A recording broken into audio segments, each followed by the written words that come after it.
Hello friends, welcome to study with Kashi. Friends, आज के video में हम क्लास 12 फिजिक्स 2025 बोर्ड एग्जाम के इंपॉर्टेंट क्वेश्चंस को करने वाले हैं। फ्रेंड्स, आज की वीडियो बहुत ही ज़्यादा इंपॉर्टेंट होने वाली है क्योंकि आज की वीडियो में हम पिछले वर्षों में बार बार पूछे जाने वाले महत्वपूर्ण उत्तरीय प्रश्न को करने वाले हैं। तो चलिए फ्रेंड्स, इसमें देखिए हमारा पहला क्वेश्चन है, प्रकाश विद्युत प्रभाव में दहली तरंगदैर्घ्य से आपके समझते हैं। फ्रेंड्स, ये क्वेश्चन मोस्ट इंपॉर्टेंट है, वो देखिए बार बार हमारी बोर्ड परीक्षा में रिपीट हुआ है। तो हमें बताना है प्रकाश विद्युत प्रभाव में दहली तरंगदैर्घ्य से आप क्या समझते हैं, यानी कि हमें इसमें दहली तरंगदैर्घ्य बतानी है।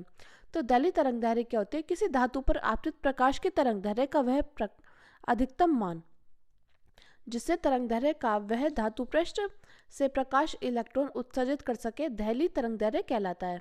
इसे लैम्ब्डा नॉट से प्रदर्शित करते हैं। फिर से देखिए, दहली तरंगदैर्घ्य क्या होता है? किसी धातु पर आपतित प्रकाश की तरंगदैर्घ्य का वह अधिकतम मान जिससे तरंगदैर्घ्य का वह धातु पृष्ठ से प्रकाश इलेक्ट्रॉन उत्सर्जित कर सके दहली तरंगदैर्घ्य कहलाता है। इसे लैम्ब्डा नॉट से प्रदर्शित करते हैं। अब देखिए, लैम्ब्डा नॉट बराबर होता है सी, लैम्ब्डा नॉट बराबर सी अपॉन म्यू नॉट। तो देखिए, लैम्ब्डा नॉट बराबर सी अपॉन दहली आवर्ती। अब देखिए, लैम्ब्डा नॉट बराबर सी अपॉन म्यू नॉट। अब म्यू नॉट क्या? दहली आवर्ती है, और सी क्या है? सी हमारे प्रकाश की चाल। तो देखिए फ्रेंड्स, ये क्वेश्चन मोस्ट इंपॉर्टेंट है और बार बार हमारी बोर्ड परीक्षा में रिपीट हुआ है। अब देखिए, हमारा अगला क्वेश्चन है, प्रकाश विद्युत उत्सर्जन का अर्थ समझाइए, या प्रकाश विद्युत प्रभाव किसे कहते हैं। तो क्वेश्चन अगर प्रकाश विद्युत उत्सर्जन का अर्थ समझाइए आए या प्रकाश विद्युत प्रभाव किसे कहते हैं, ये दोनों एक ही हैं। तो देखिए, प्रकाश विद्युत उत्सर्जन क्या होता है? जब किसी धातु पर उपयुक्त आवर्ती का प्रकाश डाला जाता है तो उसके पृष्ठ से इलेक्ट्रॉन उत्सर्जित होते हैं। इन इलेक्ट्रॉनों को प्रकाश इलेक्ट्रॉन तथा इस घटना को प्रकाश विद्युत उत्सर्जन तथा प्रकाश विद्युत प्रभाव कहते हैं।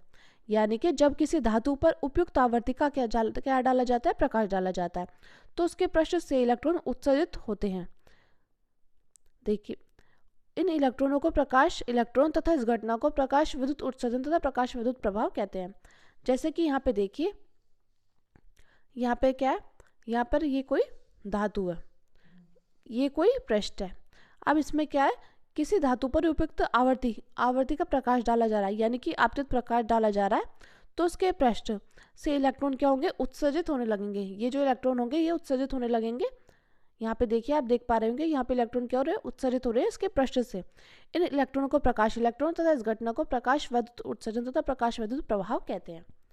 अब देखिए फ्रेंड्स, हमारा अगला इंपॉर्टेंट क्वेश्चन है, दहली आवर्ती से आपके समझते हैं। ये भी मोस्ट इंपॉर्टेंट क्वेश्चन है और देखिए बार बार हमारी बोर्ड परीक्षा में रिपीट हुआ है।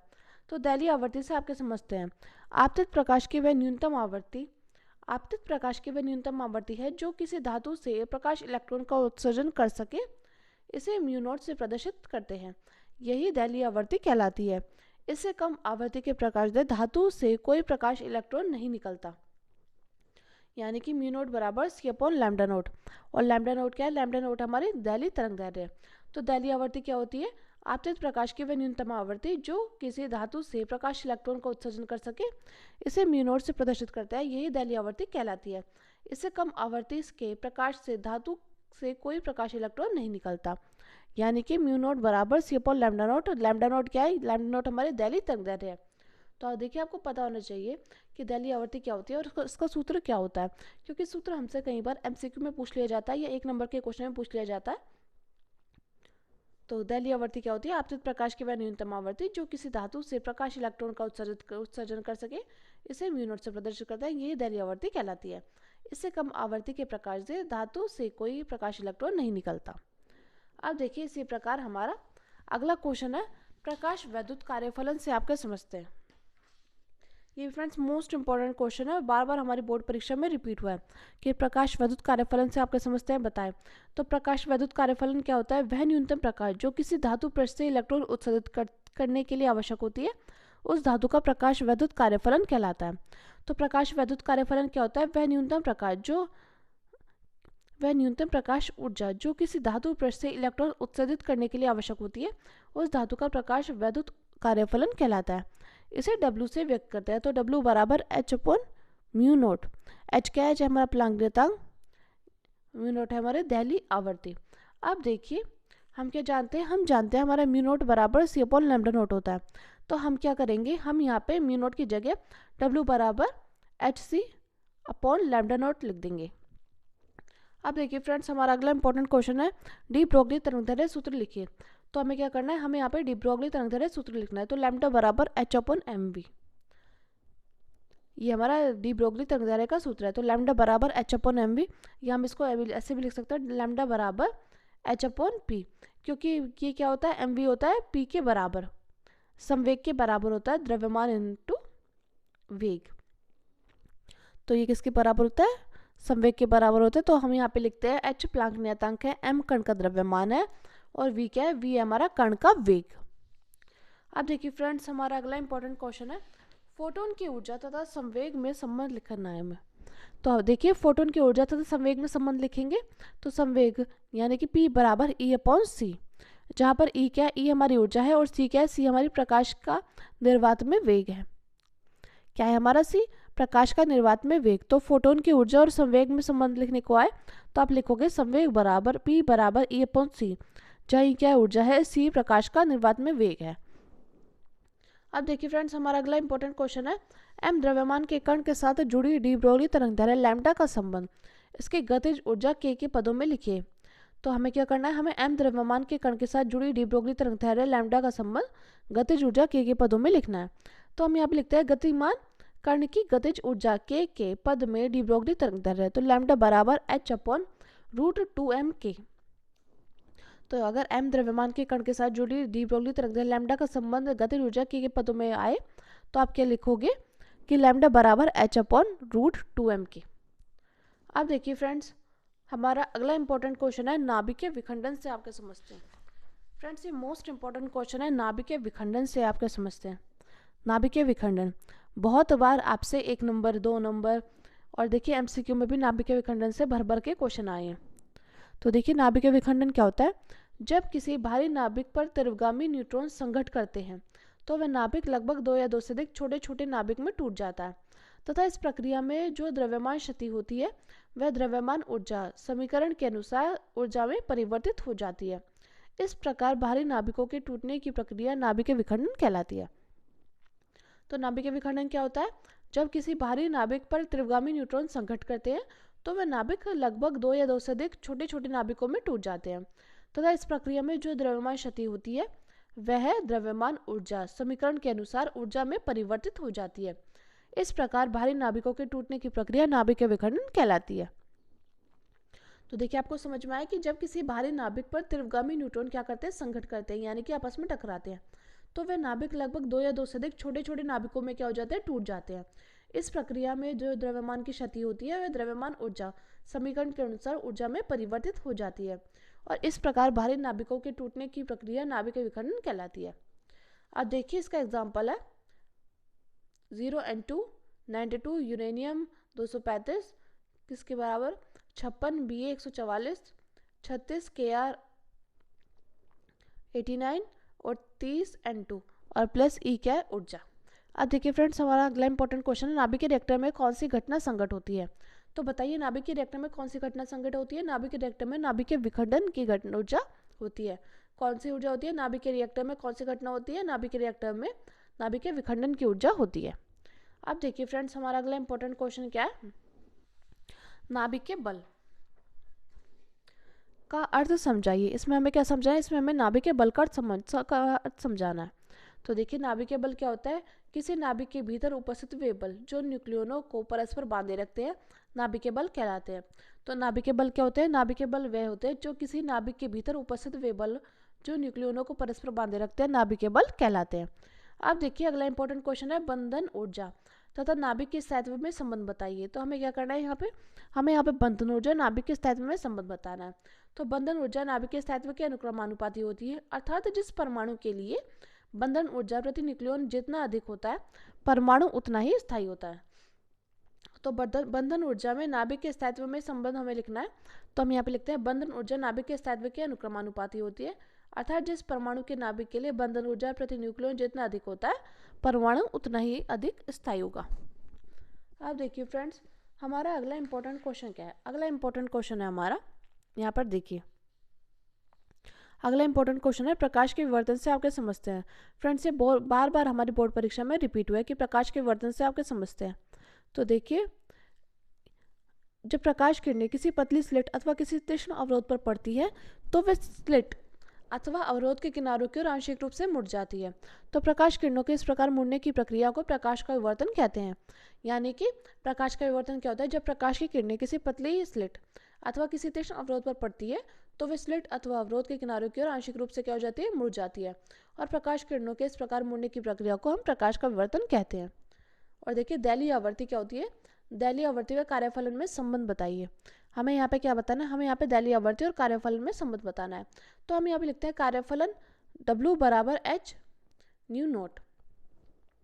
अब देखिए, जहाँ न्यू नोट क्या है, दैलीय आवर्ती है, H हमारा प्लांक नियतांक है और W क्या है, W है हमारा कार्यफलन। तो देखिए फ्रेंड्स, ये हमारे मोस्ट इंपॉर्टेंट क्वेश्चन जो कि हमारे बार बार बोर्ड परीक्षा में रिपीट हुए और इस बार आने के इनके पूरे पूरे चांसेस है। अब देखिए, अब हम देख लेते हैं पिछले वर्षों में बार बार पूछे जाने वाले दीर्घोत्तरीय प्रश्न। यहाँ पे देखिए, यहाँ पे पिछले वर्षों में बार बार पूछे जाने वाले दीर्घोत्तरीय प्रश्न। तो आपको क्या करना है, आपको बस ये क्वेश्चन कर लेना है। अब देखिए, पहला इंपॉर्टेंट क्वेश्चन है, कूलाम का वैद्युत बल संबंधी नियम लिखिए। तो देखिए फ्रेंड्स, मोस्ट इंपॉर्टेंट क्वेश्चन है, ये क्वेश्चन आपसे 2023, 20, 19, 17 और 15 पूछा गया। अगला इंपॉर्टेंट क्वेश्चन है, वैद्युत फ्लक्स से क्या तात्पर्य है। तो देखिए, मोस्ट इंपॉर्टेंट क्वेश्चन है, वैद्युत फ्लक्स से क्या तात्पर्य है। अगला देखिए, अगला है, संधारित्र के ऊर्जा घनत्व से क्या तात्पर्य है, इसके लिए व्यंजक स्थापित कीजिए।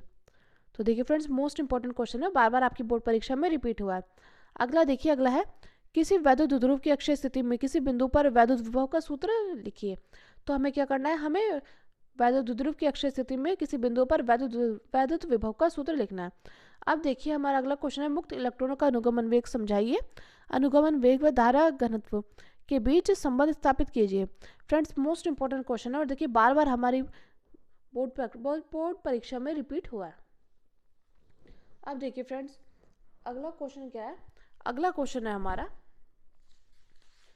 अगला क्वेश्चन क्या है, अगला क्वेश्चन है हमारा, किसी सेल के वैद्युत वाहक बल तथा इसके सिरों की विमानता यानी कि टर्मिनल विमानता में अंतर स्पष्ट करना है। अगला देखिए, अगला है, चुंबकशीलता तथा वैद्युतशीलता के में संबंध स्थापित कीजिए। फ्रेंड्स, ये क्वेश्चन मोस्ट इंपोर्टेंट है, देखिए बार बार हमारी बोर्ड परीक्षा में रिपीट हुआ है। अगला देखिए, अगला है, एम्पेयर का परिपथीय नियम लिखिए। इसकी सहायता से लंबी धारावाही परिनालिका के केंद्र में उत्पन्न चुंबकीय क्षेत्र की तीव्रता का व्यंजक प्राप्त कीजिए। ये फ्रेंड्स मोस्ट इंपॉर्टेंट क्वेश्चन है। अगला देखिए, अगला है, धारामापी की धारा सुग्राहिता तथा वोल्टेज सुग्राहिता से क्या तात्पर्य है। ये भी देखिए फ्रेंड्स, मोस्ट इंपॉर्टेंट क्वेश्चन है कि धारामापी की धारा सुग्राहिता तथा वोल्टेज सुग्राहिता से आप क्या समझते हैं। अगला देखिए, अगला है, चुंबकत्व का परमाणु मॉडल क्या होता है। ये भी मोस्ट इंपॉर्टेंट क्वेश्चन है। और देखिए, अगला है, फ्लेमिंग के बाएं हाथ व दाएं हाथ का नियम क्या है। अगला देखिए, अगला इंपॉर्टेंट क्वेश्चन है, स्वप्रेरण गुणांक की परिभाषा दीजिए तथा धारावाही लंबी परिनालिका के स्वप्रेरकत्व का सूत्र लिखिए। तो फ्रेंड्स, ये क्वेश्चन आपसे 5 मार्क्स में पूछा जाता है, मोस्ट इंपॉर्टेंट क्वेश्चन है। अगला क्वेश्चन देखिए, अगला क्वेश्चन है, एक प्रत्यावर्ती धारा परिपथ में LCR श्रेणीक्रम में जुड़े हुए परिपथ की प्रतिबाधा तथा कलाश कोण फाई का व्यंजक लिखिए। फाई के किस मान के लिए Z का मान न्यूनतम होता है। तो देखिए, आपको पता होना चाहिए, मोस्ट इंपॉर्टेंट क्वेश्चन है और ये क्वेश्चन आपसे 5 मार्क्स में पूछे जाते हैं। अगला देखिए, अगला, अनुनादी परिपथ से क्या तात्पर्य है। श्रेणी व समांतर अनुनादी परिपथ के लिए आवश्यक प्रतिबंध तथा प्रत्येक अनुनादी की स्थिति में आवर्ती का व्यंजक लिखिए और अंतर भी स्पष्ट कीजिए। ये फ्रेंड्स हमारा मोस्ट इंपॉर्टेंट क्वेश्चन है, बार बार हमारी बोर्ड परीक्षा में रिपीट हुआ है। अगला देखिए, अगला है, विद्युत चुंबकीय तरंगे क्या है। ये फ्रेंड्स मोस्ट इंपॉर्टेंट क्वेश्चन है। अगला देखिए, अगला है, परस्पर संपर्क में रखे दो पतले लेंसों के संयोजन की फोकस दूरी के लिए सूत्र स्थापित करना है हमें। ये फ्रेंड्स मोस्ट इंपॉर्टेंट क्वेश्चन है। अगला देखिए, अगला है, पीएन संधि डायोड के पूर्ण तरंग दृष्टिकारी को समझाइए। तो ये फ्रेंड्स मोस्ट इंपॉर्टेंट क्वेश्चन है। देखिए 2024, 23, 22, 20 और 18 में आया, तो इस बार आने के इनके पूरे पूरे चांसेस है। अगला देखिए, अगला है, नाभिकीय संलयन और विखंडन क्या है, उदाहरण सहित समझाइए, वे दोनों में अंतर लिखिए। तो देखिए, मोस्ट इंपॉर्टेंट क्वेश्चन है, कई बार हमसे MCQ में पूछा गया, नाभिकीय संलयन का उदाहरण क्या होता है, हाइड्रोजन बम या सूर्य का ऊर्जा स्रोत। और नाभिकीय विखंडन के बारे में पूछा गया, नाभिकीय विखंडन क्या है, तो इसका है परमाणु बम और नाभिकीय रिएक्टर। और देखिए, इन दोनों में अंतर, उदाहरण सहित हमें अंतर भी समझाना है। तो देखिए, मोस्ट इंपॉर्टेंट क्वेश्चन है। तो देखिए फ्रेंड्स, ये थे हमारे कुछ मोस्ट इंपॉर्टेंट क्वेश्चन जो कि हमारे बार बार बोर्ड परीक्षा में रिपीट हुए हैं। मैं उम्मीद करती हूँ फ्रेंड्स आपको वीडियो अच्छी लगी हो। अगर आपको वीडियो अच्छी लगी हो तो प्लीज़ हमारे चैनल को सब्सक्राइब कीजिए, वीडियो को लाइक शेयर कमेंट ज़रूर कीजिएगा। और देखिए फ्रेंड्स, एक बात और, जो भी बच्चे अब एग्ज़ाम आने पर डर रहे हैं या उन्होंने अब तक बहुत पढ़ा हुआ है लेकिन अब फिर भी डर रहे हैं, तो देखिए घबराने की ज़रूरत नहीं है। लास्ट टाइम पे आपको क्या करना है, लास्ट टाइम पे आपको सिर्फ इंपॉर्टेंट क्वेश्चंस ही करने हैं जो कि आपके प्रीवियस ईयर क्वेश्चंस है। आप पिछले 5 वर्षों के क्वेश्चंस को लगाइए और देखिए, आप देखना कि एग्ज़ाम में वही क्वेश्चंस बार बार रिपीट होते हैं। तो फ्रेंड्स, आज की वीडियो में बस इतना ही। मैं उम्मीद करती हूँ आपको वीडियो अच्छी लगी होगी। अगर आपको वीडियो अच्छी लगी तो प्लीज़ हमारे चैनल को सब्सक्राइब कीजिए, वीडियो को लाइक शेयर कमेंट जरूर कीजिएगा। Thank you, thanks for watching. और एक प्यारा सा कमेंट जरूर कीजिएगा क्योंकि आपका कमेंट मेरे लिए मोटिवेशन काम करता है। Thank you, thanks for watching.